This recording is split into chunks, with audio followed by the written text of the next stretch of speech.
Hello, students. Today we shall read a new poem, The Duck and the Kangaroo. This is a humorous poem of a kind known as nonsense verse by Edward Leo. Read it and enjoy. Before starting this poem, first we should recite this poem stanza by stanza. Said the duck to the kangaroo, "Good gracious, how you hop over the fields and the water too, as if you never would stop. My life is a bore in this nasty pond, and I long to go out in the world beyond. I wish I could hop like you," said the duck to the kangaroo. Kangaroo is pronunciated as kangaroo also. So in this first stanza, the poet describes the conversation between a duck and a kangaroo. Duck means आपको पता है बतख होता है, और जो kangaroo होता है या कैंगरू होता है वो कैंगरू ज़्यादातर ऑस्ट्रेलिया महाद्वीप में पाया जाने वाला जानवर है। और जो डक है, डक आप जानते हो वो तालाब या झील में ज़्यादातर रहती है। तो यहाँ पे डक कैंगरू से क्या वार्तालाप करती है? What is the conversation between duck and the kangaroo? In order to know the conversation and wish of duck, we should read this poem. Here begins the first stanza. Said the duck to the kangaroo. Duck kangaroo से कहती है, क्या कहती है वो? Good gracious. Good gracious means होता है जैसे हम ओ माई गॉड कहते हैं, उसी तरह का एक आश्चर्य व्यक्त करने के लिए एक शब्द आता है गुड ग्रेशियस। कितनी शानदार बात है, बहुत खूब। How you hop. Hop means होता है फुदकना, जैसे मेंढक फुदकता है, एक कूदना होता है, एक फुदकना होता है। तो फुदक फुदक आपने मेंढक को यदि देखा हो तो वो भी फुदकता है। तो उसी तरह से कंगारू भी एक ऐसा जानवर है जो कि फुदक फुदक कर चलता है, हॉप करता हो। तो यहाँ पे डक ने कैंगरू से कहा कि आप कितनी अच्छी तरह से फुदकते हो। ओवर द फील्ड्स, कहाँ से फुदकते हो, कहाँ से चलते हो? Over the fields and the water too, खेतों के ऊपर से और पानी के ऊपर से भी। अर्थात आप खेतों में भी, यानी स्थल में भी और जल में भी। As if you never would stop, और ऐसा लगता है कि आप कभी नहीं रुकोगे। ऐसा डक कैंगरू को कहती है। अब डक कैंगरू को इस तरह से क्यों, उसकी प्रशंसा क्यों कर रही है? इसका अर्थ ये हुआ कि जरूर डक कैंगरू से कुछ चाहती है। आगे है, my life is a bore in this नेस्टी pond. मेरा जो जीवन है, अब यहाँ पे डक कह रही है कि जो मेरा जीवन है वो बोर हो गया है, मैं ऊब चुकी हूँ। कहाँ? इन द नेस्टी पॉन्ड, इस गंदे से। नेस्टी मीन्स डर्टी, पॉन्ड मीन्स तालाब। मैं इस गंदे से तालाब में रह रहकर ऊब चुकी हूँ। And I long to go out in the world beyond, और मैं सारे संसार का भ्रमण करना चाहती हूँ। I wish I could hop like you, said the duck to the kangaroo. अब फिर कहा उसने कि मैं चाहती हूँ। अब उसने जो मेन बात जो कहना चाहती है डक, वो क्या कह रही है? I wish I could hop like you, काश मैं भी आपकी तरह फुदक सकती। Said the duck to the kangaroo, duck ने कैंगरू से कहा। अब इस स्टेंजा में आप देख रहे होंगे, एक तो डक ने कैंगरू की तारीफ की है, और दूसरी उसने अपनी विश को जाहिर किया है। वो क्या चाहती है, उसने अपनी स्थिति बताई उसने, और फिर उसने क्या कहा कि मैं संसार का भ्रमण करना चाहती हूँ क्योंकि मैं इस गंदे से तालाब से ऊब गई हूँ। दूसरे स्टेंजा में,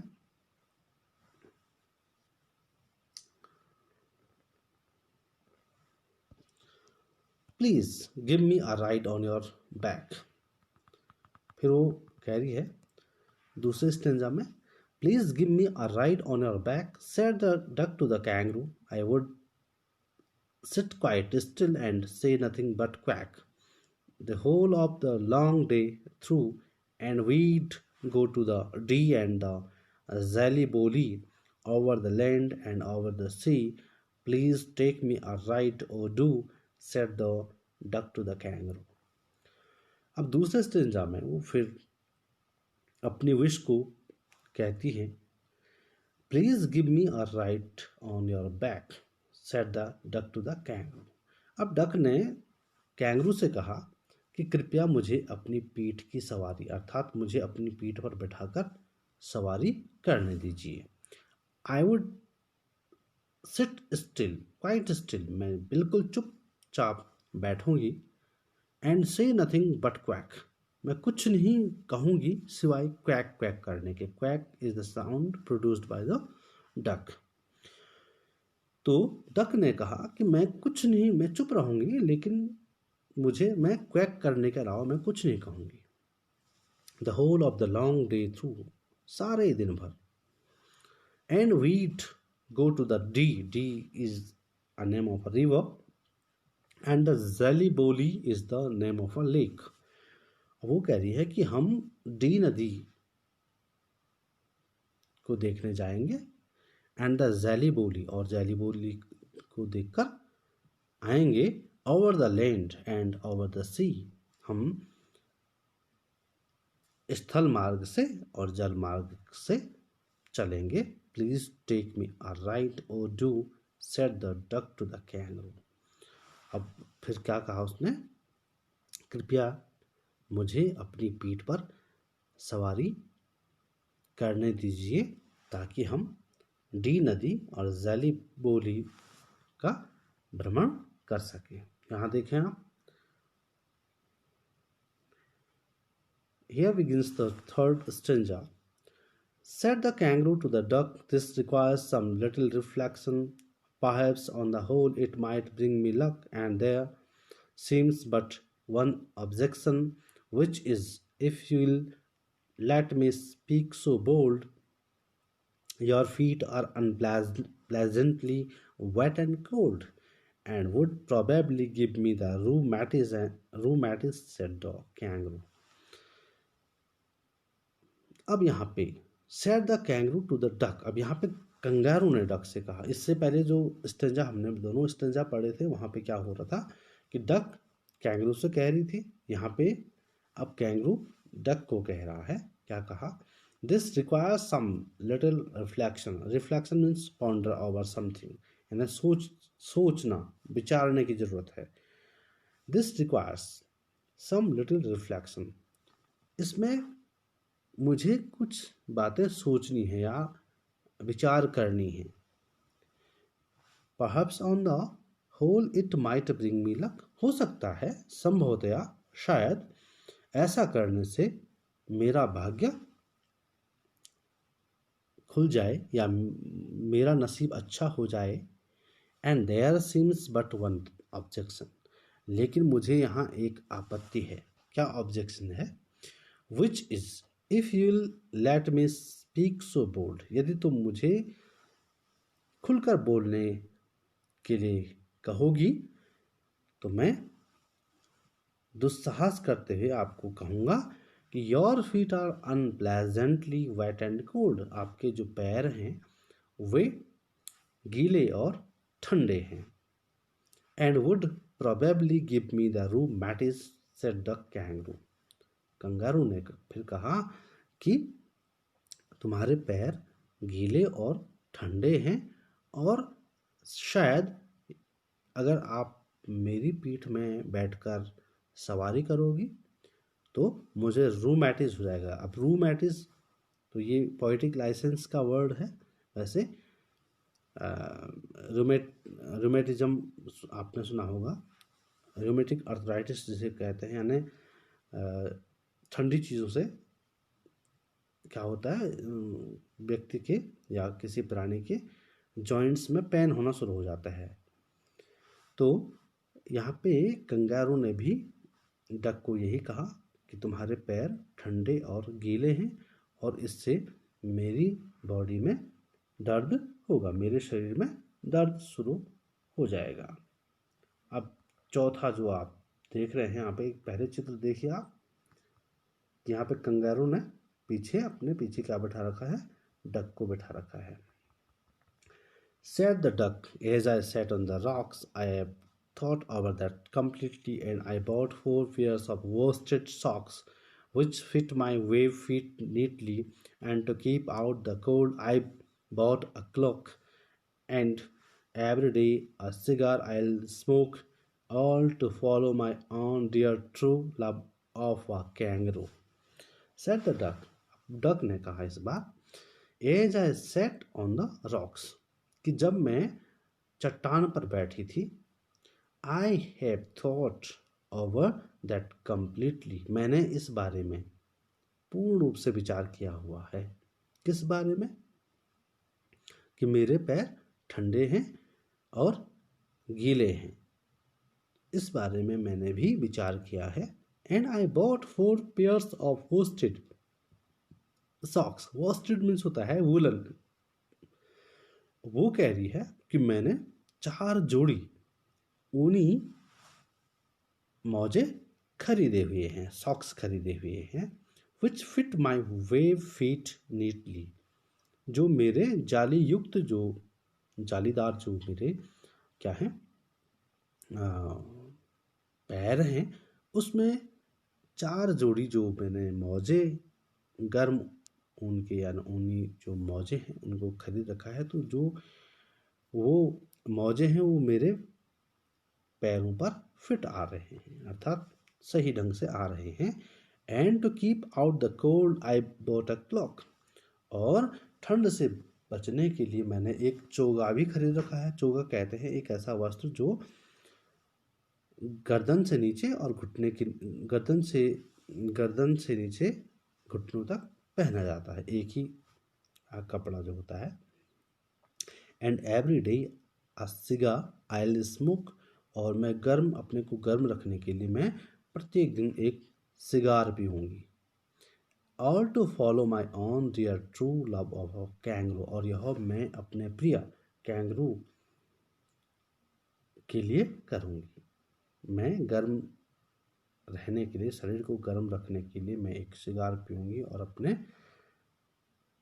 प्रिय कंगारू के लिए ये सब करूँगी। तो 5th जो स्टेंजा है, said the kangaroo I am ready, all in the moonlight pale, but to balance me well, dear duck sit steady and quite at the end of my tail. So away they went with a hop and a bound, and they hopped the whole world 3 times round. And who so happy, oh who, as the duck and the kangaroo. And now we come to the last stanza number 5. Said the kangaroo, I am ready. अब यहाँ पे जब duck ने कहा कि मैंने 4 जोड़ी मौजे खरीदे हुए हैं, मैंने एक चोगा अपने शरीर को गर्म रखने के लिए खरीदा हुआ है, और मैं आपके लिए और अपने शरीर को गर्म करने के लिए क्या करूँगी, प्रत्येक दिन एक सिगार पीऊँगी। तो इस बात को सुनकर कैंगरू ने भी अपनी सहमति दे दी। All in the moonlight pale, जब चंद्रमा का प्रकाश जो था, पेल मीन्स वीक हो रहा था, यानी चंद्रमा की जो किरणें थी वो कमज़ोर पड़ रही थी। But to balance me well, फिर वो कह रहे हैं, यानी कंगारू ने उसे कहा, डक को कहा, dear duck sit steady and quite at the end of my tail, कि प्रिय डक आपको मेरी पूंछ के अंतिम छोर पर चुपचाप बैठे रहना है और मजबूती से वहाँ पे बैठे रहना है, ताकि मेरे शरीर का जो बैलेंस है वो अच्छी तरह से बना रहे। So away they went with a hop and a bound, and they hopped the whole world 3 times round. और इस तरह से वे फुदक कर, उछल कर सारे संसार के 3 चक्कर लगाते हैं। And who so happy, oh who, as the duck and the kangaroo. बतख और कंगारू से खुश कौन हो सकता है, अर्थात वे they are the happiest creature in the world. तो ये जो इसकी मीनिंग थी आप देख रहे होंगे।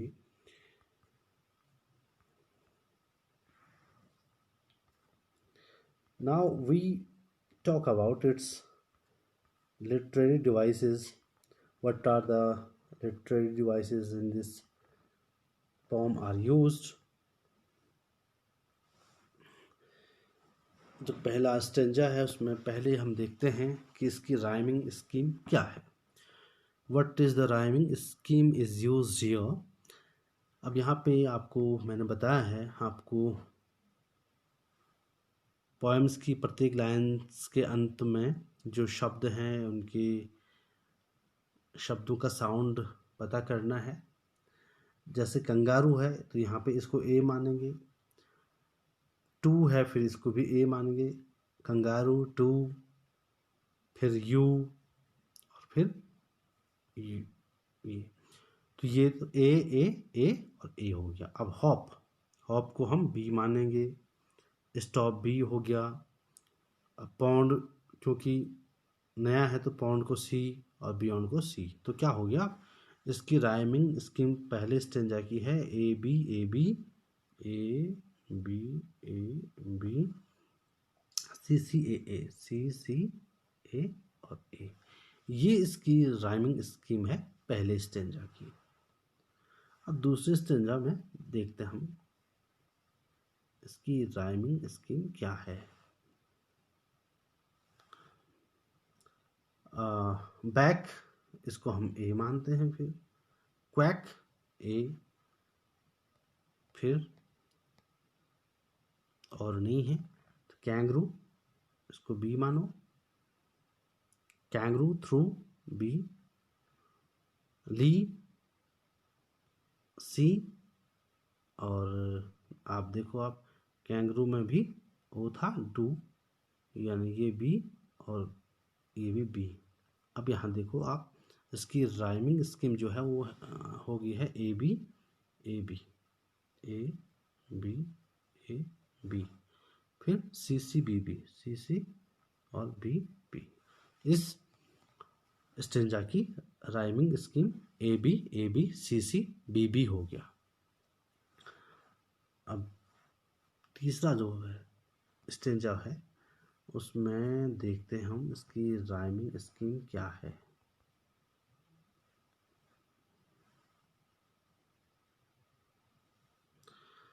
Set the kangaroo to the duck duck luck, तो इसको ए रखो फिर इसको भी ए दो। Reflection B, objection B, bold C, cold C, roo roo यहाँ पे डी और कैंगरू ये भी डी। अब यहाँ पे इस तीसरे स्टेंजा में है A B A B A B A B C C D D C C D D, ये इसका राइमिंग स्कीम है। अब देखें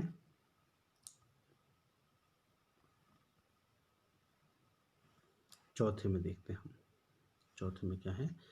set the duck as I sat on the rocks socks,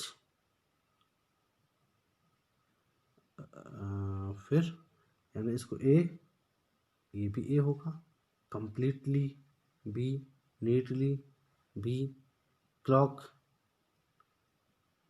का सी, स्मोक का C, too का D और kangaroo का डी। तो क्या हो रहा है, A B C C D D. पिछला जो तीसरा स्टेंजा था उसकी राइमिंग स्कीम और इसकी सेम है। अब जो लास्ट वाला है इसकी राइमिंग स्कीम क्या है, रेडी स्टडी। तो ए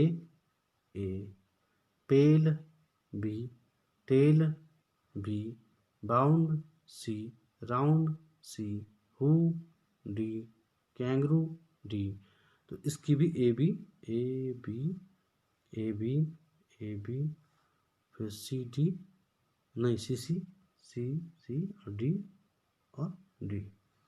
तो ये इसकी राइमिंग स्कीम हो गई।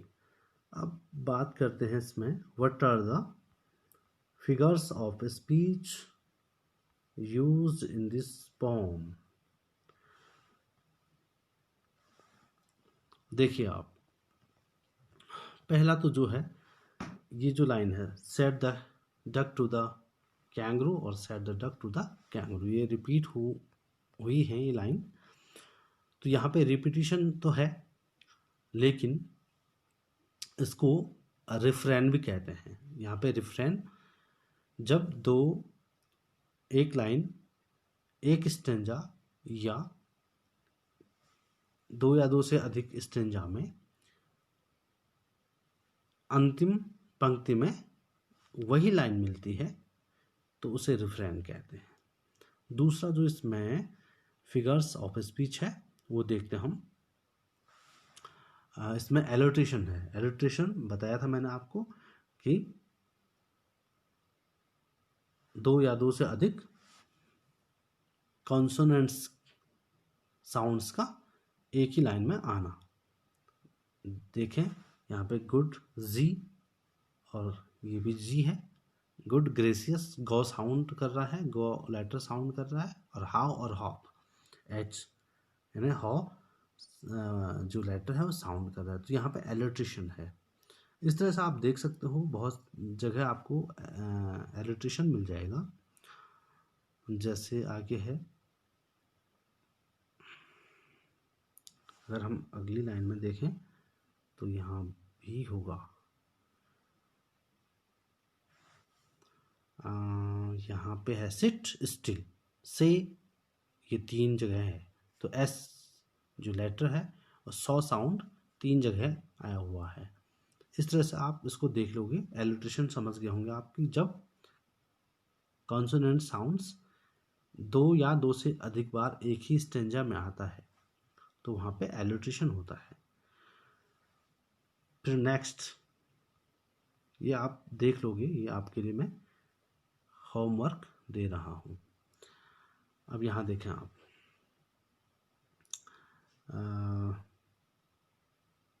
इसमें तो नहीं लेकिन एक जगह मैंने एनाफोरा देखा है। इसमें एनाफोरा,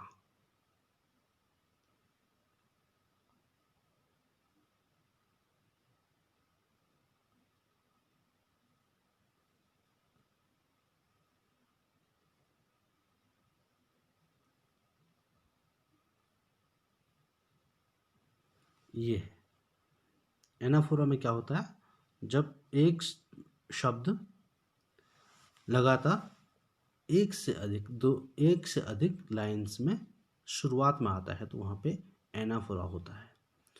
और इसके अलावा एक और इसमें फिगर्स ऑफ स्पीच है, वो क्या है आप देखोगे कि वो है एंजेम्बमेंट।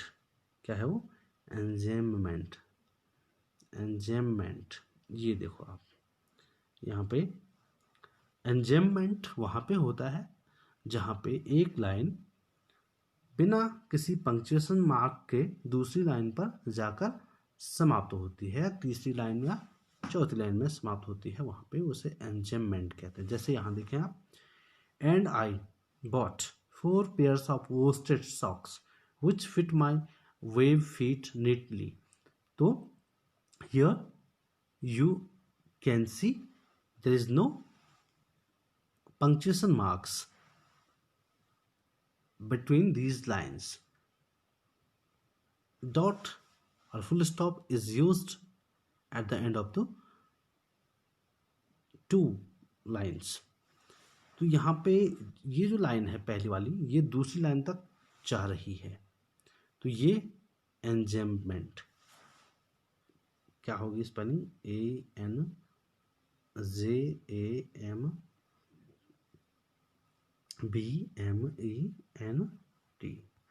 तो एंजेम्बमेंट, ये यहाँ पे एंजेम्बमेंट है। तो इतने ही यहाँ पे ये लिटरेरी डिवाइसेस यूज हुई हैं। इसके अलावा आप इसमें एलिट्रेशन खुद देखोगे कि एलिट्रेशन कहाँ कहाँ पे है, ये आपके लिए काम है। Students, I hope you have understood this poem.